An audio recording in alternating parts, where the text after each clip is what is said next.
Around the mid-1800s, slavery became a big issue in the United States. The southern states were pro-slavery, since they needed slaves to work on the plantations and farms. The northern states, though, had textile mills and other industrial buildings. They used free labor, the labor of free men, in their economy, and didn't need slaves. Due to this, there was a major economic difference between the two sections.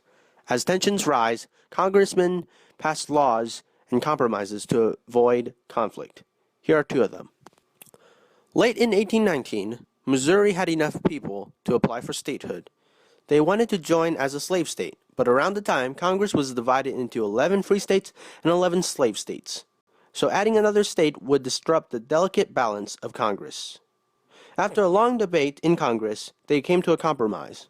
Missouri would join as a slave state, and Maine, which was then part of Massachusetts, would join as a free state. They also decided that, other than Missouri, slavery would be prohibited north of this line, latitude 3630, thus the Missouri Compromise.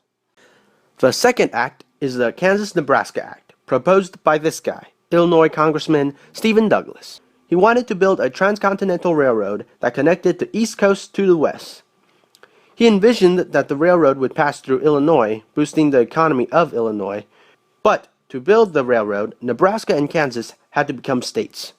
He didn't want to choose whether those states should become free or slave states, though. So to deal with this, he adopted popular sovereignty, where the citizens of the two states get to decide whether to be free or slave state. With this, Congress passed the Kansas-Nebraska Act. So which act was the better of the two? I would say the Missouri Compromise. The act prevented a break in the balance of Congress, and both sides were somewhat content with it. While the Kansas-Nebraska Act angered many abolitionists, both sides would go to the two states and vote for the application of the states. Some would assault the other side or even kill them. This chaos would be known as Bloody Kansas. I don't think I need to say anymore. Missouri Compromise was way better.